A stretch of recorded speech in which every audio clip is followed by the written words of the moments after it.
Lord, I need you. Oh, I need you. Every hour I need you. My one defense, my righteousness. Oh God, how I need you. Shalom Bapak Ibu Saudara.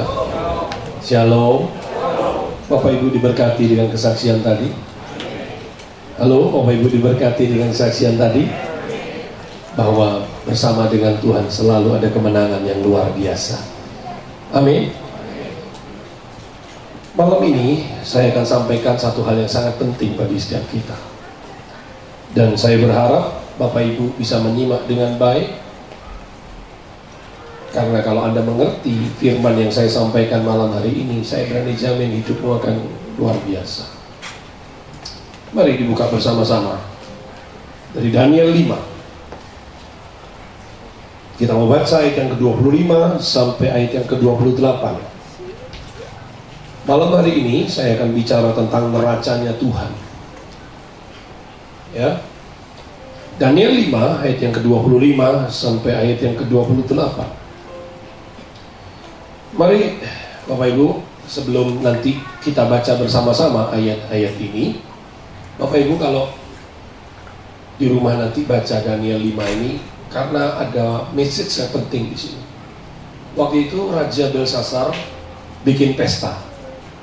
Dia undang 1.000 membesarnya untuk bikin pesta, dan mereka mabuk-mabukan di pesta itu. Kemudian dalam keadaan mabuk, Belsasar melakukan satu hal yang ceroboh. Dia perintahkan perkakas bait Allah yang terbuat dari emas dan perak dipakai untuk mabuk-mabukan. Waktu dalam kondisi mereka pesta pora, Alkitab berkata Raja melihat ada tangan yang menulis di tembok. Dan apa tulisannya? Dan apa artinya? Mari kita baca Daniel 5 ayat yang ke-25 sampai ayat yang ke-28. 2, 3. Maka inilah tulisan yang tertulis itu. Mene, mene, tekel, ufarsi. Dan inilah makna perkataan itu. Mene artinya masa pemerintahan Tuanku dia apa? Dihitung oleh Allah dan telah diakhiri. Ayat 27. Tekel, Tuanku dia apa? Tuanku dia apa? Ditimbang dengan apa? Neraca, dan didapati terlalu ringan. Peres artinya kerajaan Tuanku dipecah dan diberikan kepada orang Media dan Persia. Kalau Anda baca di ayat yang ke-30, maka pada saat malam itu juga Raja dibunuh, saudara. Saya belajar begini Bapak Ibu, dalam hidup ini kita tidak boleh sembrono. Kenapa? Karena segala sesuatu dengan Tuhan dalam hidup ini itu ada hitung-hitungannya. Sekali lagi, dengan Tuhan itu semua ada hitung-hitungannya. Setiap hal yang kita lakukan itu dinilai, ditimbang, dihitung oleh siapa? Tuhan. Waktu doa malam kemarin, semalam-malaman, saya memberikan pengertian bahwa ternyata doa kita itu dihitung sama Tuhan, didaftar sama Tuhan, sampai cawannya menjadi apa? Penuh. Dan waktu cawan doa kita penuh, maka musuh kita mundur, kita berkemenangan. Amin. Nanti kalau kita belajar lebih lagi, ternyata bukan cuma doa kita yang dihitung, tetapi pelayanan kita pun dihitung sama Tuhan. Sehingga Alkitab berkata bahwa segala sesuatu yang kita lakukan bersama dengan Tuhan tidak pernah sia-sia. Kenapa? Semua ada hitungannya, Bapak Ibu. Bahkan nanti kalau kita belajar lebih lagi, ternyata penderitaan kita, kalau kita menderita bagi Kristus, ternyata itu pun dihitung sama Tuhan. Bahkan nanti kalau kita bawa korban di hadapan Tuhan, setiap korban yang kita bawa ke Tuhan, itu pun dihitung oleh Tuhan. Nah, Raja Belsasar waktu diberi pengertian oleh Daniel, Daniel berkata begini,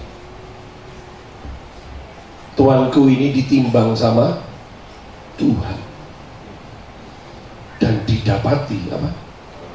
Terlalu ringan. Saya percaya yang namanya raja itu secara postur itu tidak mungkin kurus. Ya, secara postur pasti apa? Gemuk, namanya raja, suka pesta. Tetapi di pemandangan Tuhan, waktu raja itu diukur sama Tuhan, ditimbang sama Tuhan, ternyata apa? Terlalu ringan. Akibatnya apa? Fatal. Pemerintahannya diakhiri. Tuhan bilang, lu, gue, selesai. Dan kerajaannya diberikan kepada kerajaan lain. Hancur. Saya percaya Bapak Ibu tidak mau ngalami seperti Belsasar ngalami. Waktu ditimbang ternyata Tuhan bilang, kamu ini nek gaya nedok mencolot di gereja, gaya nedok pelayanan, ternyata terlalu ringan. Dan Tuhan bilang yang kayak begini, selesai.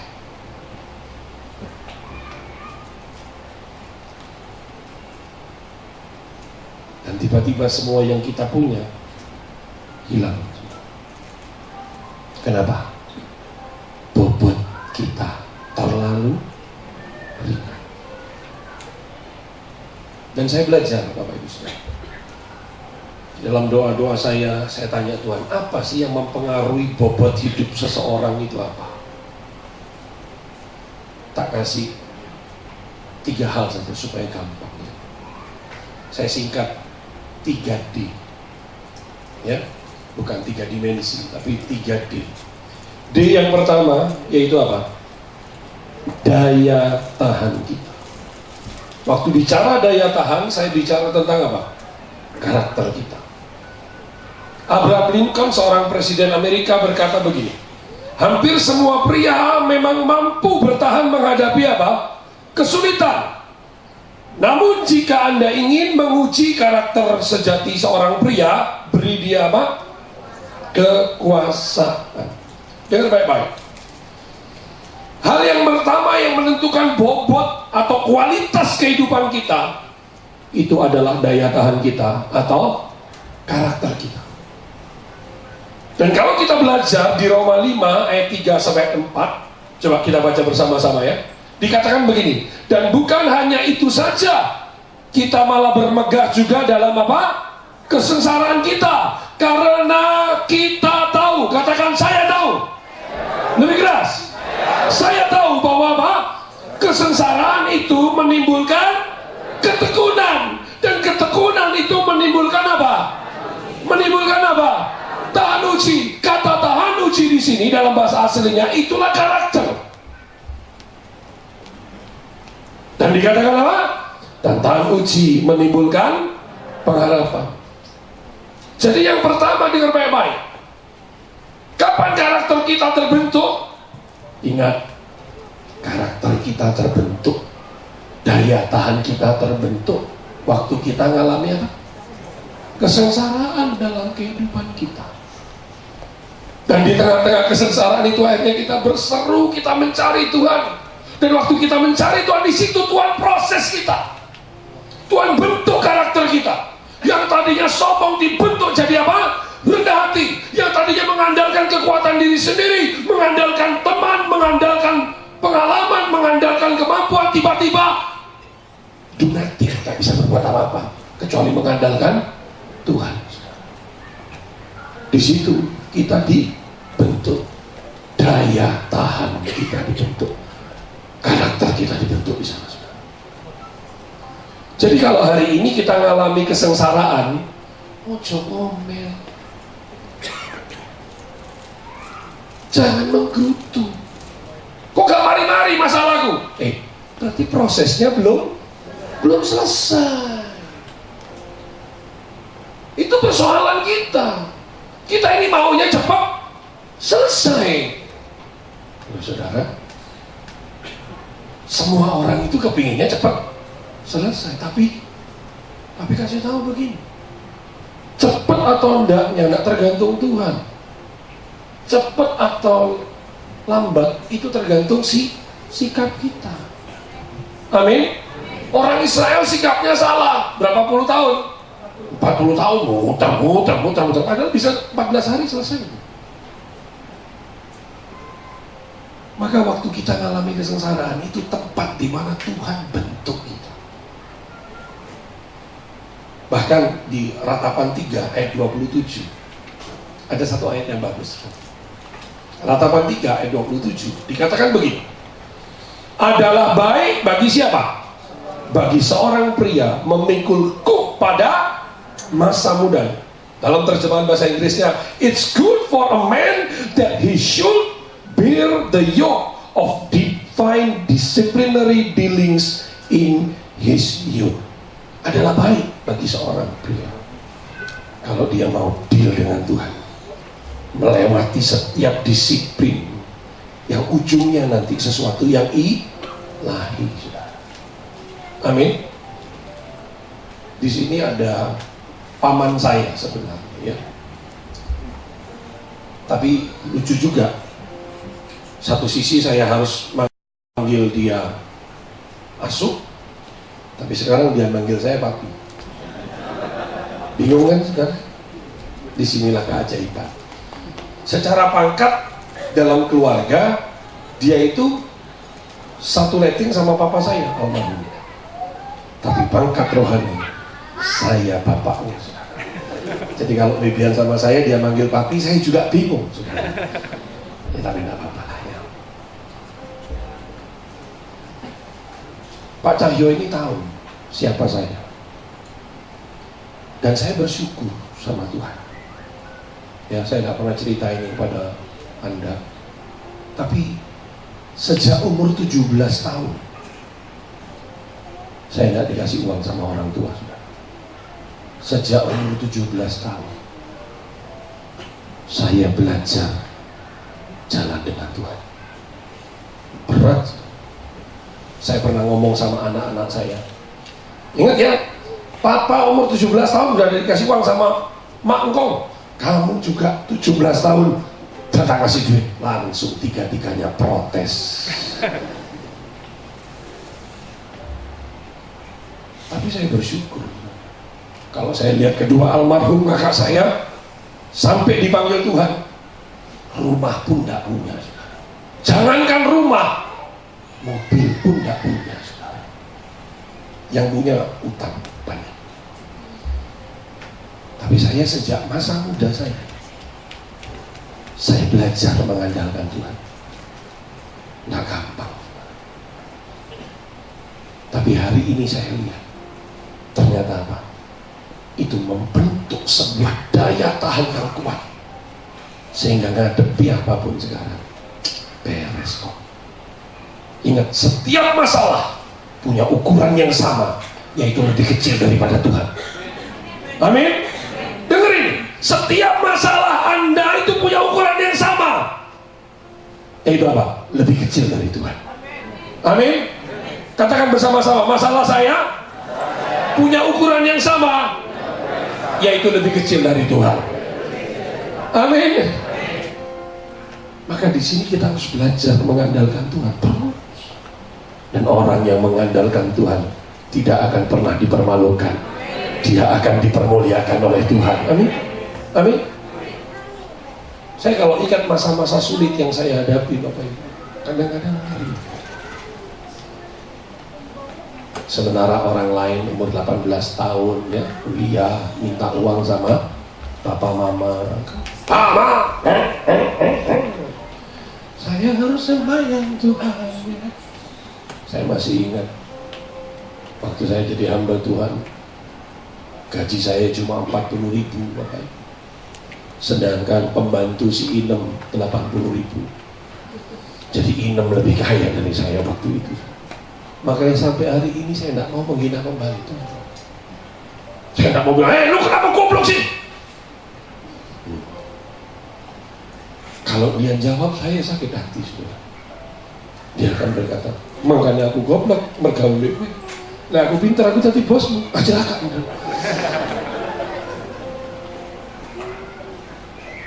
Saya masih ingat waktu itu saya mau beli sabun itu tidak bisa. Sabun harganya 800. Apa yang saya lakukan? Mau mandi, saya cari di mana ada sabun sisa gitu. Saya masih ingat teman saya orang Makassar, anaknya bos kayu. Kalau sudah habis 40.000-nya, datang ke ATM, ngambil di ATM. Enak. Aku ATM-nya sopo.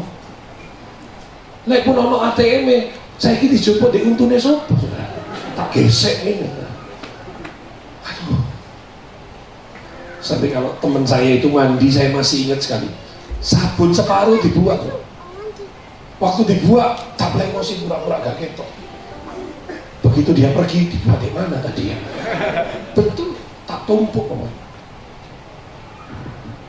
Dan saya juga masih ingat, setelah saya mandi, saya bingung, tak bisa keramas. Kalau sampo, saudara, aku Tuhan. Terus tiba-tiba ibu gembala datang bawa wings biru.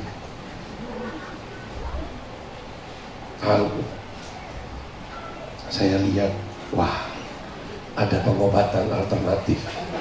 Ini sampo alternatif. Dan saya ambil wings itu. Ibu gembala tiba-tiba keluar. Herman! Anda apa? Oh, nyuci Tante. Oh iya, jangan banyak-banyak. Uang gereja. Iya Tante. Saya kan tidak bohong. Saya betul-betul nyuci. Tapi saya tidak ngomong kan nyuci apa. Begitu saya masuk ke kamar mandi, tahu yang saya lakukan? Tak cuci rambutku. But listen to me, don't try this at home. Gak kuat brodoli loh saudara ya.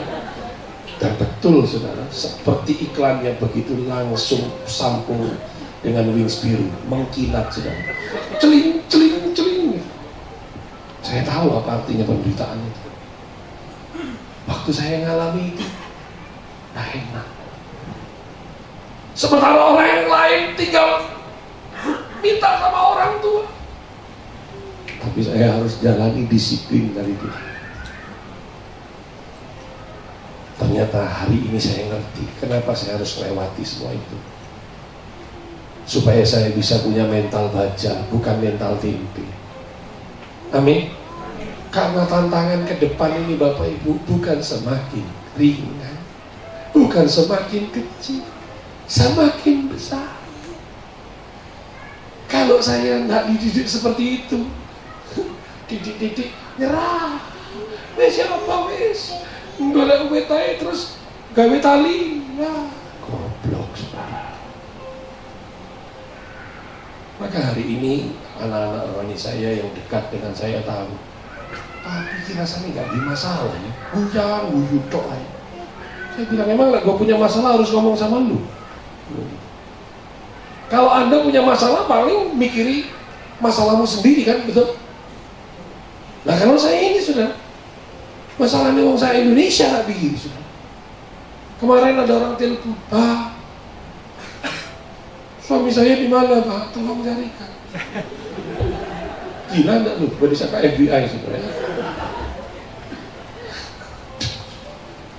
Aduh, macam-macam. Saya pernah cerita sama Bapak Ibu Saudara. Saya mendoakan orang. Dan saya khotbah di rumah orang itu. Terus tiba-tiba selesai saya khotbah, dia berkata begini, Pak Herman, tolong doakan Pak. Ada yang stres. Oh, stres.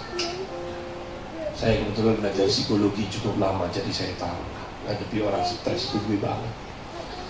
Ya, jadi saya bisa lihat nih muka-muka orang stres apa enggak tuh kelihatan pokoknya. Terus saya bilang, oke, mana yang stres? Saya dibawa masuk, ke kamar tamu, di ruang tamu. Saya duduk, Pak silakan duduk, saya panggil yang stres. Begitu saya duduk, tiba-tiba tuan rumah berkata, Molly.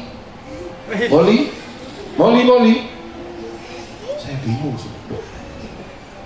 Ada tak namanya orang Molly? Saya bingung. Tak perhatikan, ternyata Bapak Ibu tahu yang stres siapa? Anjingnya namanya Molly juga. Bingung gak saudara? Doa no? Anjing stres. Gimana cara konselingnya?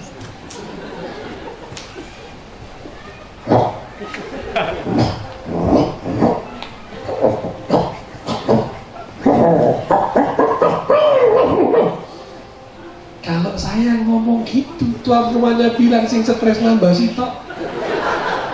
Anjingku stres, pendetaku stres susah. Dia bilang gini, Pak, doain Pak, udah 3 hari tidak makan. Kan tidak ada yang mustahil. Mateng kan? Saya pelihara anjing, enggak. Sedang anjing, ya enggak. Aduh, apa caranya? Satu tumpang tangan dalam nama Yesus, apa simbol itu? Oh, dia kasih nama Yesus. Udah. Saya pergi cepat-cepat dari rumah itu. Saya ngomong sama istri saya, oh cepetan. Wah, nih ngomong gini, Yesus. Tahu saudara, 2 minggu kemudian saya di Galaxy Mall, lagi jalan di Galaxy Mall. Nah, Galaxy Mall itu kan lurus-lurus gitu, saudara. Tidak ada belokan kanan kiri toh. Tiba-tiba dari jauh orang itu lihat saya, Pak Herman. Saya ini mau pura-pura gak ketoan, tapi dia ngelok saudara.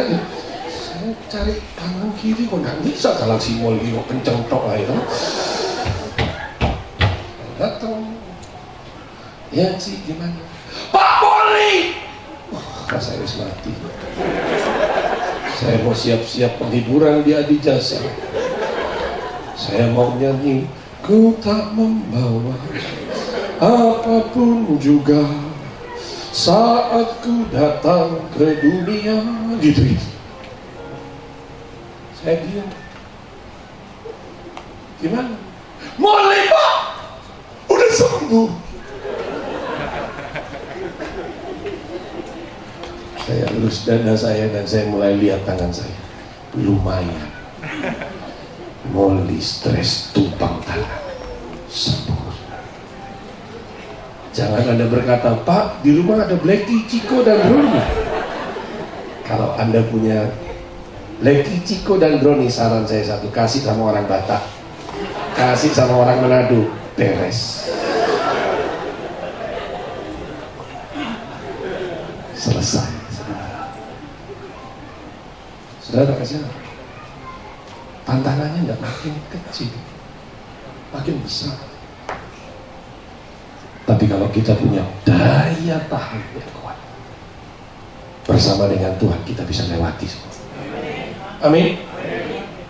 Terjadi krisis kayak gini, tantangannya besar. Tapi kalau Anda bisa bertahan, Anda akan lewati dengan kemenangan. Itu yang pertama. Yang kedua, saya pelajari di sini, selain daya tahan, yang kedua yaitu daya tampung kita.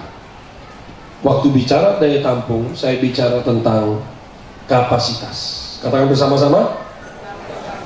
Lebih keras. Dengar baik-baik.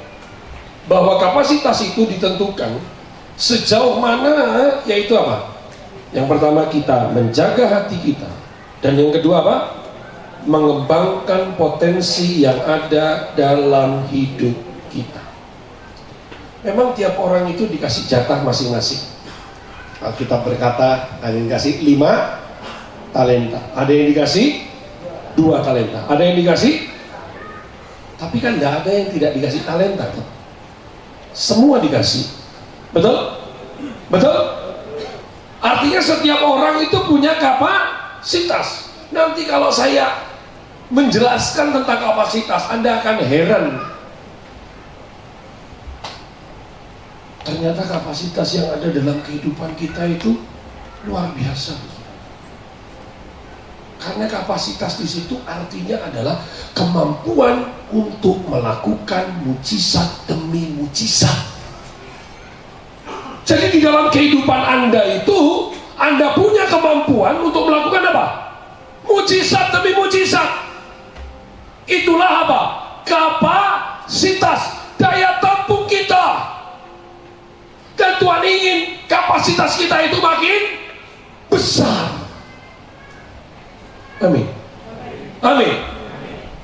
Alkitab berkata, yang 5 menghasilkan 5, jadi berapa? 10. Yang 2 menghasilkan 2, jadi berapa? Artinya ada peningkatan. Gimana caranya untuk meningkat? 2 hal. Jaga sikap hati. Yang kedua, jangan berhenti untuk mengembangkan potensi. Saya tulis di sini bahwa jangan pernah engkau merasa puas secara apa? Rohani. Karena masih banyak hal-hal yang ajaib yang Tuhan persiapkan dalam setiap kehidupan kita. Ada banyak orang berkata, buat apa doa-doa malam, kebaktian hari Kamis, itu kan untuk orang susah. Ya, baktian cukuplah hari Minggu, soal muka gitu kan.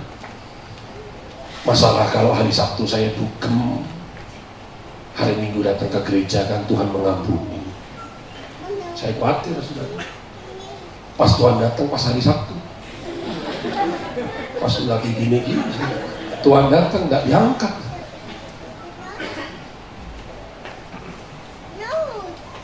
Banyak orang merasa apa? Puas dengan keadaan rohaninya, tidak bisa berkembang hidup. Karena apa? Karena semua diawali dari yang rohani, baru nanti yang jasmani menyusul. Coba jawab pertanyaan saya. Baju menentukan badan atau badan menentukan baju? Jawab. Hah? Hah? Nah, lihat tanya kok, jawab keliru. Jawab. Baju menentukan badan atau badan menentukan baju? Suatu ketika saya khotbah di Jogja. Setelah saya khotbah, ada satu orang pengusaha datang. Pak, saya diberkati dengan khotbahnya Pak Herman. Oh iya, kenapa? Saya ingin memberkati Bapak. Bapak Ibu tahu, saya dikasih batik sutra. Wah, keren banget. Begitu saya pakai, gak cukup. Padahal sudah ukurannya XL, gak cukup. Saya akhirnya panggil supir saya yang sekarang jadi pendeta. Sudah, tak panggil sini kan. Kamu mau tak kasih batik sutra mahal jutaan ini? Oh iya Pak, saya memang doa Pak untuk saya pelayanan, saya butuh batik sutra Pak. Ini cepat pakai, dipakai pas Bapak Ibu. Wah Pak, Tuhan itu baik, luar biasa. Pak Irfan dipegang sama Tuhan. Saya bilang, pulanglah dengan selamat, imanmu menyelamatkan engkau ya. Saya batin dalam hati, gak cukup kata kayak no gue. Persoalan gak cukup Bapak Ibu, itu persoalan. Ingat, jangan pernah merasa puas dengan keadaan rohani. Karena segala sesuatu itu dari alam roh nanti muncul di alamnya nyata. Saya kalau mau puas secara rohani bisa saja Bapak Ibu. Saya khotbah sebulan 50 kali minimal, bisa 70 kali. Saya pergi ke banyak kota, ya bisa saja saya puas. Apalagi yang kurang sih. Tapi saya belajar untuk cari Tuhan lagi, lebih lagi. Mengembangkan apa? Kapasitas. Membangun manusia roh.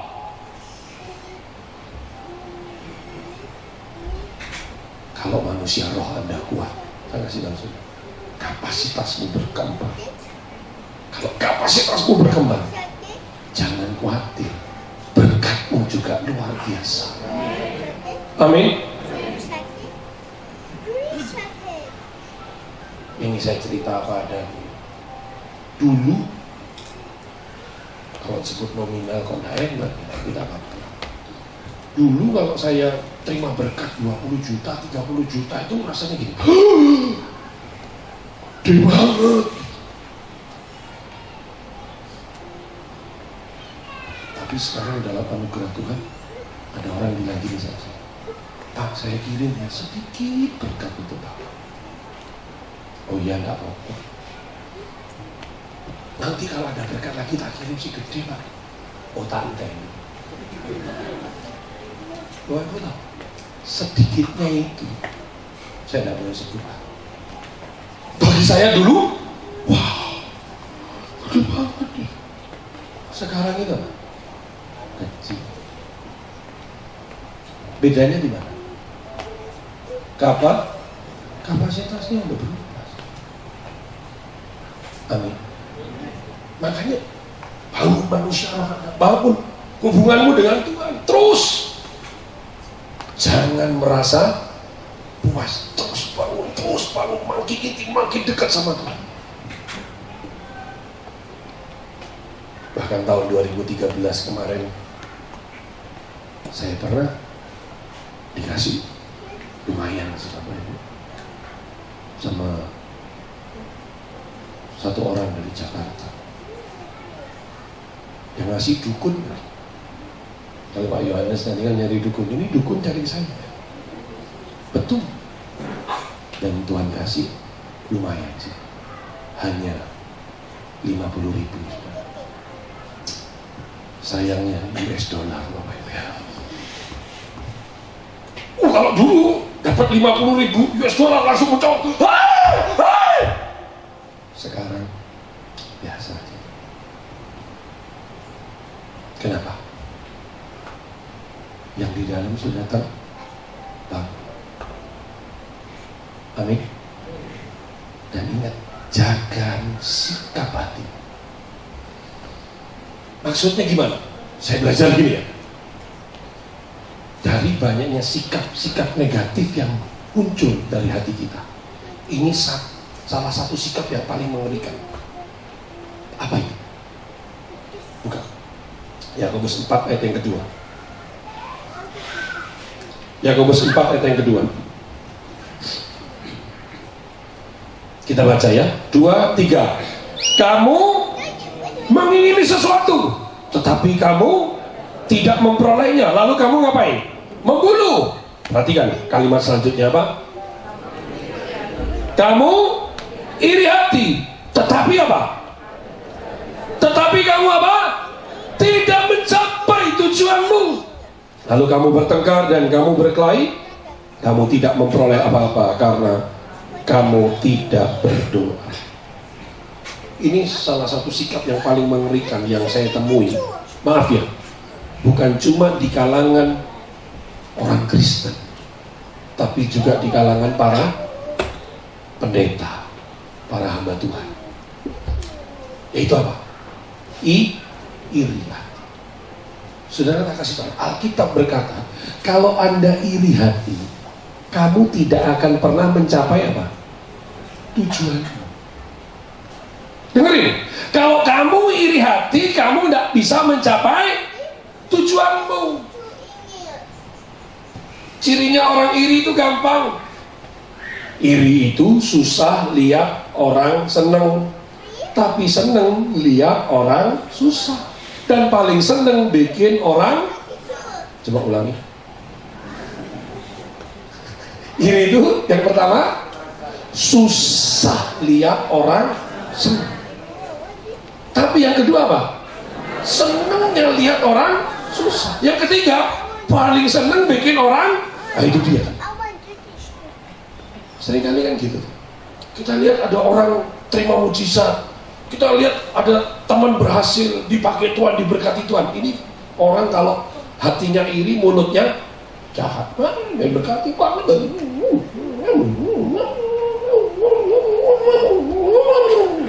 Terus ngomongnya negatif. Saya khawatir waktu dibaptis itu mulutnya nggak masuk di air. Ngomong negatif.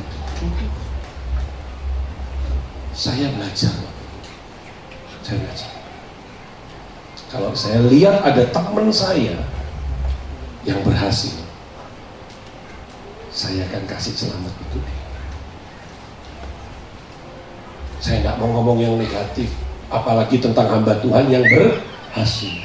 Wah, kalau dia berhasil, wah saya senang. Ada satu dari Semarang, waktu itu saya bikin seminar. Setelah sesi pertama, break. Jemaat datang sama saya, Pak Herman, Bapak Gembala ini baru dapat mobil. Mobil apa?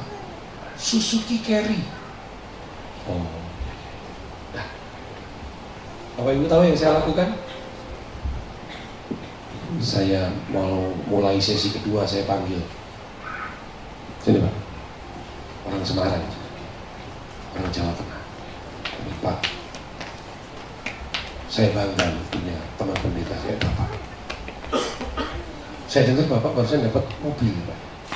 Oh iya Pak. Tapi rotok setengah malu-malu. Mobilnya apa? Suzuki Carry, Pak. Oh. Saya ngomong sama dia di depan jemaat. Saya bersyukur punya teman pendeta yang diberkati Tuhan. Saya bersyukur kamu diberkati mobil. Dia bingung.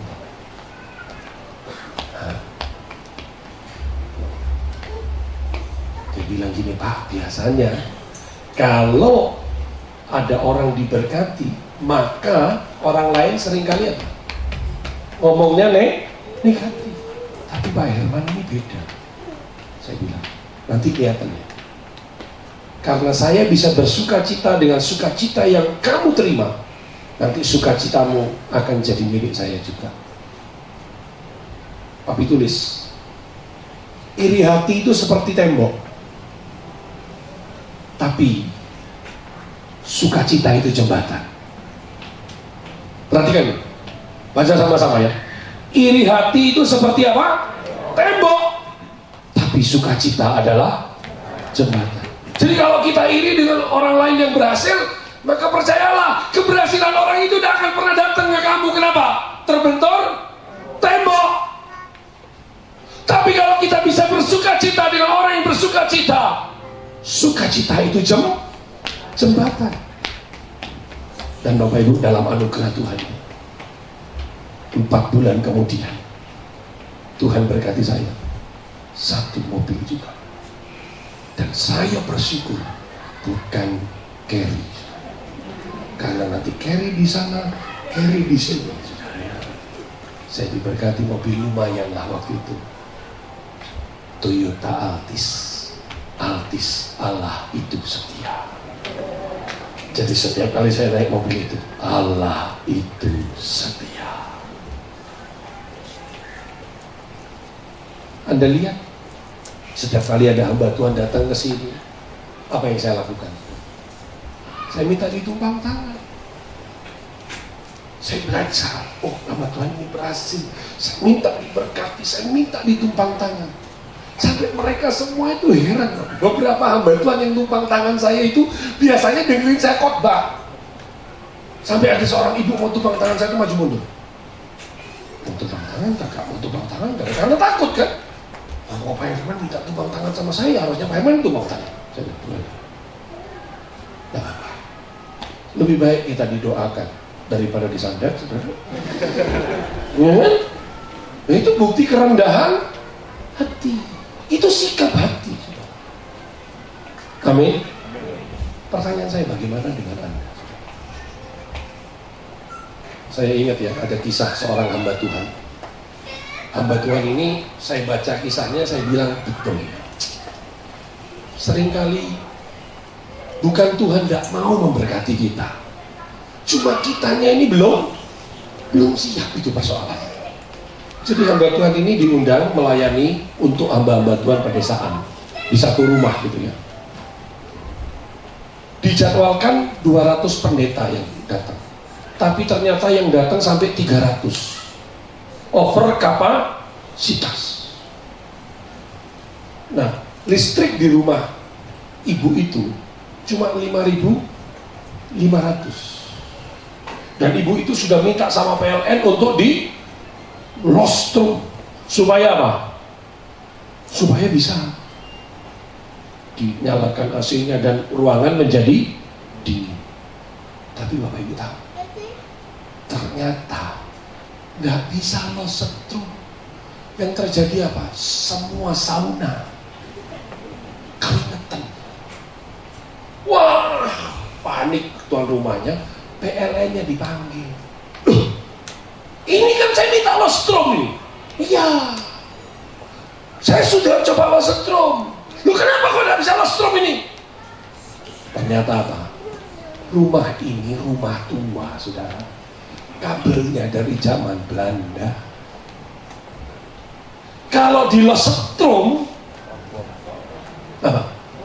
Kopong, saudara. Sama. Tuhan itu ingin berkati kita. Kita doa seperti Yabes, Tuhan berkati aku berlimpah-limpah. Tapi hidupmu itu kayak kabel londo. Dikai berkat besar, kopong, terbakar, celaka. Makanya saya ini berdoa sama Tuhan. Tuhan, jangan berkati saya kalau saya tidak siap. Anda mungkin bisa doa seperti itu. Saya bilang, Tuhan jangan berkati Herman Santoso kalau Herman Santoso tidak siap. Kenapa? Kalau saya tidak siap diberkati Tuhan, bisa jadi apa? Sombongin akarman. Benar. Kalau tidak punya apa-apa, rendah hati kayak orang Jepang.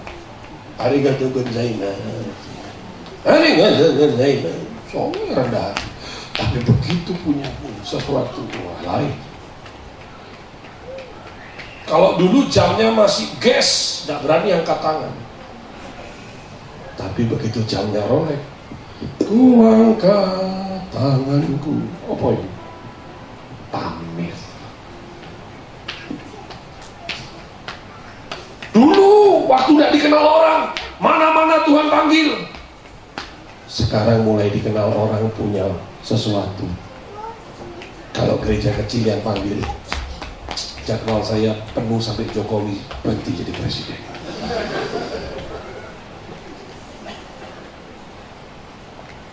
Sorry ya, daya tahan dan daya tampungmu lemah. Kabel londo. Saudara, saya kasih tahu, Bu Miming pernah doain saya bulan 4. Saya lihat ada Alphard di rumahmu. Alphard itu Allah peduli. Itu harus terserah. Untuk dikaduk-kaduk. Dan betul Tuhan kasih saya Alphard. Dapat Alphard, apakah saya berhenti melayani di desa-desa? Keren loh, tim penginjilan VC ini. Biasanya kalau tim penginjilan kendaraannya loh, sing makan rumput atau kijang gitu, zebra gitu, sesek-sesekan, tidak enak. Tim VC kalau penginjilan ke daerah, lumayan. Wah, sampai si undang bingung. Nah gitu kan, bingungnya itu dua. Yang numpak Belbayar TKI persembahan dia. Itu yang pertama. Kalau yang pertama bagus bingungnya. Yang kedua bingungnya begini. Iki wes oke, jadi gak perlu apa-apa. Nah itu yang terjadi sama saya. Jadi waktu saya pelayanan, mereka ngeliat saya datang pakai Belbayar, shock juga. Dan tiba-tiba pulangnya, Tuhan Yesus memberkati. Saya bilang, dari dulu. Tapi cukup bensin gak bisa dengan iman dan doa puasa, saudara. Betul? Tapi saya tetap pelayan.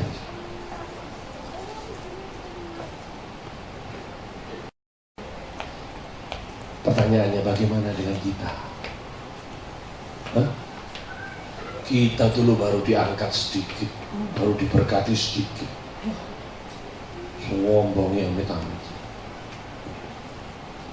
Tidak bisa Tuhan percayakan kita untuk yang lebih lagi, tidak bisa. Kenapa?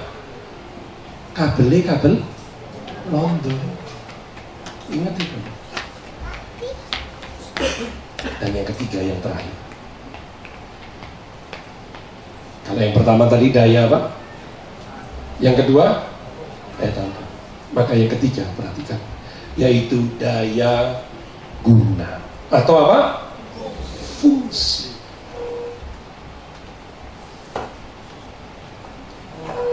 Kita harus mengerti pola pikir Bapa di sorga. Alkitab berkata Bapa di sorga itu seorang pengusaha. Coba lihat, Yohanes 15 ayat 1 sampai ayat 2. Dikatakan, akulah pokok anggur yang benar dan Bapakkulah. Jadi Bapak itu mental apa? Pengusaha. Hari-hari ini di tengah krisis kita sering mendengar kata efisiensi. Betul? Karyawan-karyawan pada dirumahkan, alias apa sebenarnya? PHK. Saya mau tanya, sing di PHK itu sing berprestasi apa sih goblok? Hah? Yang dirumahkan, yang di PHK itu sing pinter apa sing goblok? Hah?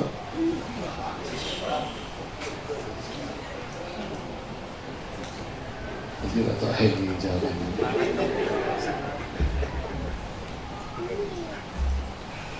Yang dirumahkan itu loh, sehingga ada prestasi, yang kerjanya cuma bikin kacau. Ini yang di PHK lagi coret, yang nggak ada fungsinya, coret. Yang berprestasi, tetap dipekerjakan, bahkan ditambahi. Ingat, Bapak di sorga itu mentalnya apa? Pengusaha. Buktinya ayat yang kedua, setiap ranting padaku yang tidak berbuah, dia apain? Potong. Tidak berfungsi, potong. Sama seperti Belsasar, tidak berfungsi, terlalu ringan, potong. Tetapi setiap ranting yang berbuah, dia apain? Dibersihkan. Supaya apa? Lebih banyak lagi kita berbuah. Amin. Jadi Tuhan itu lihat, si A kok tidak ada fungsinya ya di kerajaanku ini ya. Datang cuma bikin ribut saja, datang cuma manasi bangku gereja sampai bangkunya apal sama pantat dia. Tidak ada fungsinya. Diapain? Potong. Bapak Ibu, sebelum saya lanjutkan, saya mau kasih Anda lihat ya. Ada satu klip. Ya. Klip ini kisah nyata. Bagaimana bahwa kita itu sebenarnya bisa berfungsi di dalam segala hal yang kita lakukan.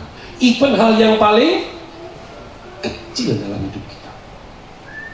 Dan ternyata hal kecil itu dampaknya bisa luar biasa. Bisa kita tampilkan klipnya? Tolong lampunya dimatikan supaya bisa melihat dengan lebih baik. Perhatikan kisah nyata berikut ini. Anda akan melihat bahwa kita semua sebenarnya bisa berfungsi dengan luar biasa.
kasih tepuk tangan dulu untuk Tuhan kita.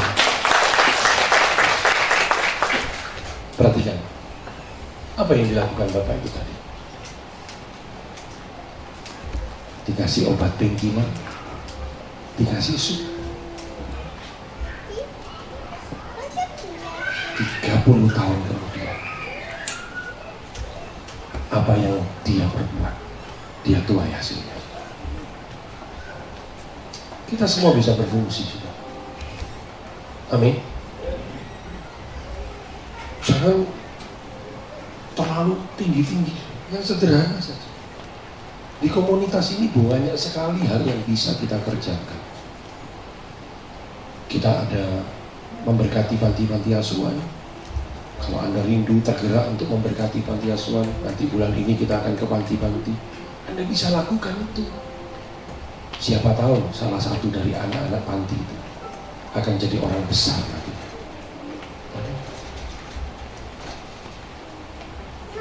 Kita ada sekolahkan hamba-hamba Tuhan. Tadi saya posting di grup WA. Kita berkati hamba-hamba Tuhan. Dan jumlahnya itu nggak kecil. Sementara ini saya harus kurangi dulu karena pengeluaran untuk geraha sangat besar. Jadi hamba Tuhannya saya kurangi dulu. Harusnya sampai 50 juta satu bulan. Saya kurangi dulu, saya bilang nanti kalau sudah geraha ini selesai urusannya kita akan berkati lagi. Hal sederhana, saudara. Anda punya handphone, daripada broadcast yang aneh-aneh, broadcast, hadirlah acara istimewa di Geraha Victory. Siapa tahu ada orang yang terima broadcastanmu datang ke tempat ini di jamaah Tuhan bertobat. Anda berfungsi di sini. Amin. Pasang PP, jangan yang mesum-mesum. Pasang PP, ya saya bersyukurlah, saya mendorong lah. Ya, Anda boleh narsis, tak apa-apa lah. Tapi giliran mau komunitas, pasanglah PP kita. Siapa tahu nanti orang melihat dan mereka datang ke sini. Loh, Anda kan nggak modal apa-apa, saudara. Tapi berfungsi, saudara. Amin. Saya khawatir kalau Anda tidak ada fungsinya dalam kerajaan Tuhan, Tuhan bilang potong.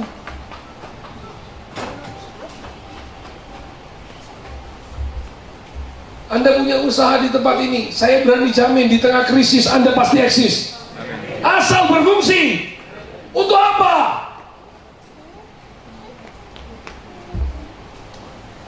Kalau Tuhan lihat orang ini ternyata fungsinya memperkaya diri sendiri, Tuhan bilang sing kayak ini akeh tunggali, potong. Tapi kalau Anda bilang Tuhan, dari apa yang aku terima, aku berikan untuk kemuliaan Tuhan. Kamu berfungsi, ada Goshen dalam hidup. Dibedakan, sementara orang lain kena kutuk segala macam, Anda dibedakan, Anda diselamatkan. Amin. Loh, saya ngalami seperti itu. Kenapa? Karena saya berfungsi. Kalau Anda ngikuti Facebook saya, tiap hari saya khotbah. Belajar menjalankan fungsi. Dan saya selalu ngomong begini ya, orang itu kalau mati artinya apa? Tugasnya sudah selesai, pulang. Wes, kalau tugasnya, mari ya Tuhan, pensiun dah sama Tuhan di surga. Tapi berapa banyak kita sekarang? Kadang karena kepahitan lah, karena mangkel, jengkel sama pemimpin, tiba-tiba, wes gak pelayanan mana? Gak mau gereja-gereja lagi, gak mau nyumbang-nyumbang lagi. Loh, ini minta pensiun dini orang kayak gini ya. Tuhan bilang, loh, bisa mau berfungsi ya toh? Pensiun, jadi siap-siap. 1 kali 2, siap dia di jasa ruang berapa. Tapi kalau Anda dan saya masih berfungsi, Tuhan akan pakai hidup kita. Amin. Saya mau cerita ya Bapak Ibu. Tahun lalu saya ada beli rumah. Saya beli 2. Kebetulan yang punya rumah ada di sini. Saya beli 2 rumah. Satu di Pantai Mentari, satu di Pakuwon City. Untuk apa saya beli rumah? Bukan untuk saya. Saya cukuplah rumah satu. Saya beli 2 untuk apa? Ada 2 keluarga yang waktu itu saya bantu. Saya bilang gini, kamu tempati rumah papi. Bayar piro? Orang usah bayar. Tempat rumah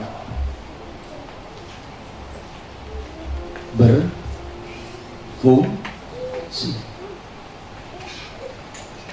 Kemarin sebelum Budian pergi ke Eropa, beliau datang ke rumah saya. Beliau ngomong gini, Pi, saya ini kepingin sekali kalau sebelum komunitas saya datang duluan. Loh, untuk apa Budian? Saya kepingin bersih-bersih. Saudara bayangin diri itu, kepingin bersih-bersih, mau berfungsi.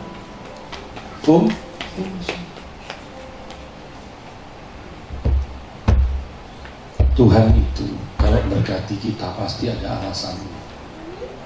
Kalau Tuhan angkat hidup kita, tentu ada alasannya. Tujuannya apa? Amin. Amin. Kalau Tuhan mau berkati, dia bisa berkati dengan 1001 cara. Tapi kembali Tuhan tanya, ada nggak fungsinya untuk kerajaan Tuhan di dalam? Saya berdoa ya, Bapak Ibu, kita semua ini punya roh yang sama. Ingin melayani Tuhan. Karena Alkitab berkata, yang terbesar adalah yang melayani. Saya berdoa, Tuhan, apa yang bisa saya lakukan untuk Tuhan? Karena Tuhan sudah terlalu baik untuk saya. Saya seharusnya sudah mati berkali-kali, tapi Tuhan selamatkan. Saya pernah koma 8 jam, dan orang berkata saya sudah mati. Tapi Tuhan masih kasih saya kesempatan. Untuk apa? Berfungsi. Sampai hari ini. Saya akan tutup khotbah saya semua dengan sebuah kesaksian. Bahwa Tuhan itu tahu desire kita, kerinduan hati kita. Kalau kerinduan hati kita benar, Tuhan berkati luar biasa. Amin. Ada seorang anak muda, waktu itu masih remaja lah, umur 13 tahun. Dia tinggal di Talaut. Tahu Talaut? Itu ada lagunya tuh, kalau sering nonton TV.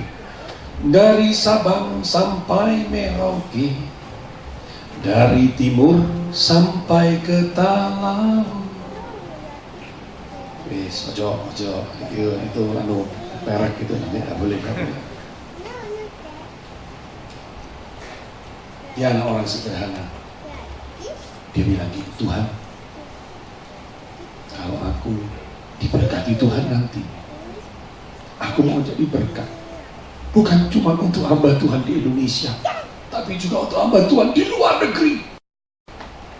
Bayangin, anak dari Talaut, kampung. Kalau bahasanya Tukul, deso. Punya impian seperti itu. Singkat cerita ya, hari ini dia di Jakarta, saudara. Tahu saudara, perpuluhan tiap bulan minim 5 miliar. Minim. Kita gimana? Kalau perpuluhan 5 miliar, wah jangan dikasih hamba Tuhan. Ini hamba Tuhannya nanti jadi keduniawian nanti ini.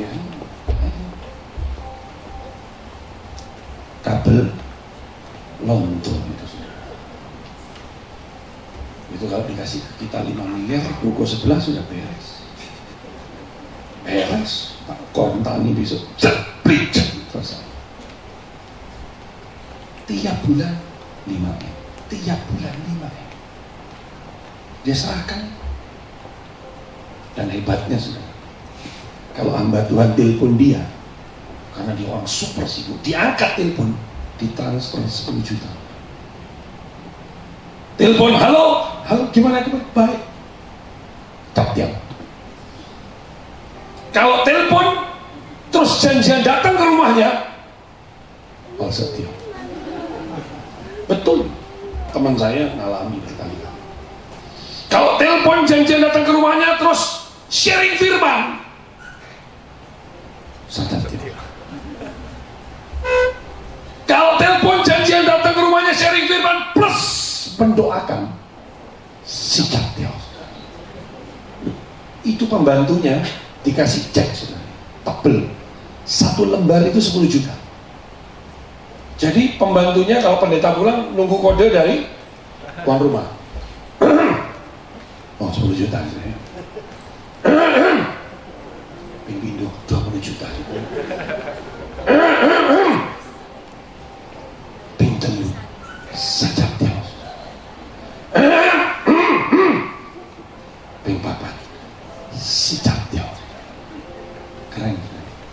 Kalau Anda datang ke rumahnya dia helternya yang luar sana.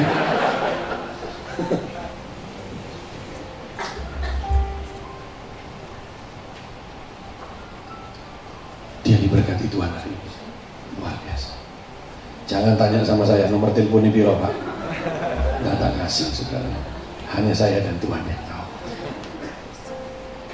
Kenapa? Ada fungsi. Kalau Anda rindu dalami yang luar biasa, ingat 3D tadi. Yang pertama, daya tahanmu. Yang kedua, daya tampungmu. Yang ketiga, daya guna dalam hidupmu. Mari kita sembahyang. Lord,